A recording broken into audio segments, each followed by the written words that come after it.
আচ্ছা, এটা কয় কেজি হবে তাও আনুমানিক? এটা 10 কেজি হবে। এই যে এক জায়গা করতেছে, সব জড়ো করতেছে। মাশাআল্লাহ, অনেক বড় বড় মিষ্টি কুমড়া কিন্তু।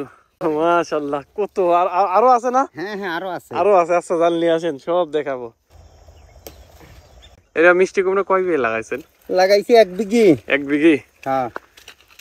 আজকের মধ্যে উঠানো শেষ? হ্যাঁ, ওটাই শেষ। দেখি কতগুলো হইলো আজকে, দেখি আপনার কতগুলো উঠাইলেন।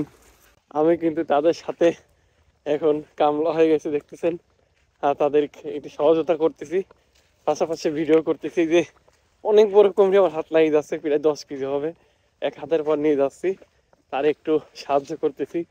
উথুর জমি, একা একা সে কাজ করতেছে।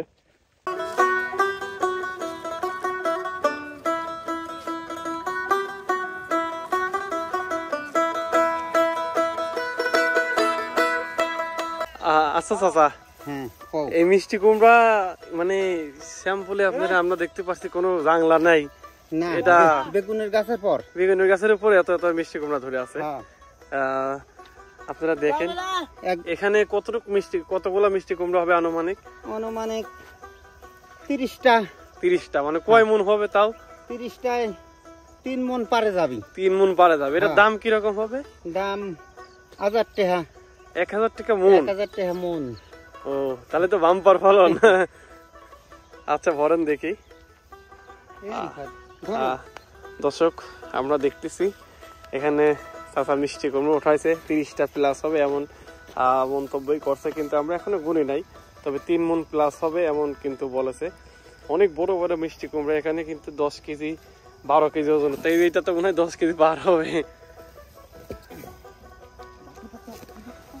এখন তারা বস্তার ভিতর ভরতেছে। এটাকে আপনারা মানে কই বিক্রি করেন? এই বলরামপুর বাজারে। বলরামপুর বাজারে। এটা কোন জায়গা মূলত? আপনারা কোন থানা বা এই যদি একটু বলতেন। পাবনা সদর। পাবনা সদর থানা। এটা পাবনা সদর থানা, ভাড়ালা ইউনিয়ন। আমরা তো দেখতেছি প্রায় 3 মনের বেশি হবে কাকা। আপনি তো 4 মন হয়ে যাবে। 4 মন হয়ে যাবে না? 4 মন হয়ে যাবে, মাশাআল্লাহ।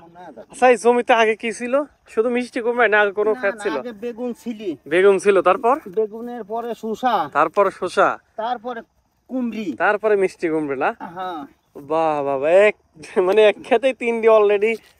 তারপরে আরো মরিচ খাচ্ছে, আরো মরিচও ভালো, একটা টাকা হয় নাকি? হ্যাঁ, মরিচে তো অনেক হয়েছে আলহামদুলিল্লাহ। তাহলে এরপরে আবার কি করবেন? এরপরে মাটিতে গম বুনবো। ও আচ্ছা, তাহলে তো মানে আপনি বাম্পার ফলন যেভাবে আল্লাহ খেয়াল দিতে দেখতেছি। আর মিষ্টি কুমড়া, তারপরে বেগুন, আবার গম, শসা, বেগুন, তারপরে শসা, তারপরে মিষ্টি কুমড়ি। বেগুন, শসা, তারপরে মিষ্টি কুমড়া, আবার গম। মানে 1 বছরের ভিতরে এত? 1 বছরের ভিতরে 4টি ক্ষেত। মাশাআল্লাহ মাশাআল্লাহ, 1 বছরে আসলে 4টি ক্ষেত। এবং 4টি ক্ষেতে কতটুকু লাভজনক যদি একটু বলতেন। অনেক, এর কোনো হিসাব নাই। তাও এবার মোটামুটি দেখা যাচ্ছে যে অন্য মাঠের তিন এই জমি 4 গুণ ক্ষেত বেশি হয়। তাহলে তো অনেক, মাশাআল্লাহ না? হ্যাঁ, অন্য মাঠের থেকে 4 গুণ, মানে এত টাকা, এত অনেক টাকা। যেহেতু 1 সপ্তাহ পর পর আপনার সবজি তো প্রায় 1 সপ্তাহ বা 3-4 দিন পর পর ওঠানো লাগে, সেই তুলনামূলক তো অনেক দাম পাওয়া যায়। হ্যাঁ।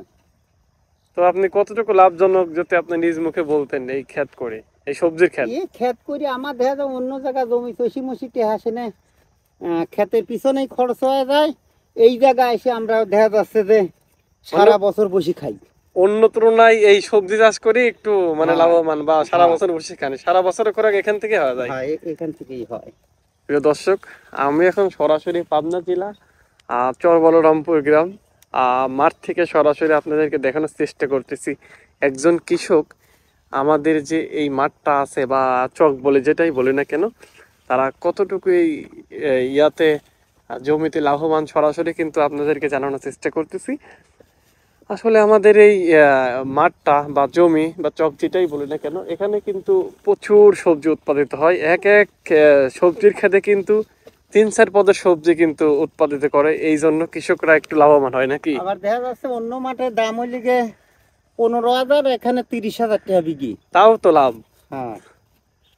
তো সুন্দর একটি বিকাল, খুবই সুন্দর একটা পরিবেশে আপনাদেরকে একজন কৃষকের সাথে সরাসরি মত বিনিময় করে জানানোর চেষ্টা করলাম সে কৃষি কাজ করে এবং সবজি চাষ করে কতটুকু লাভজনক।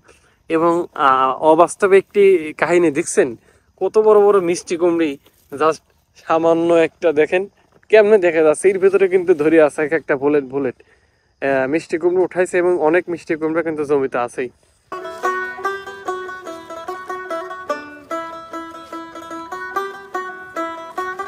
চাচা কিন্তু সাইকেলে করে এই মিষ্টি কুমড়া বস্তায় ভরে তার বাড়িতে নিয়ে যাবে। তো আজকের মতো বিদায় নিতে, সবাই ভালো থাকেন, সুস্থ থাকেন, দেখা হয় নতুন কোনো ভিডিওতে। আল্লাহ হাফেজ।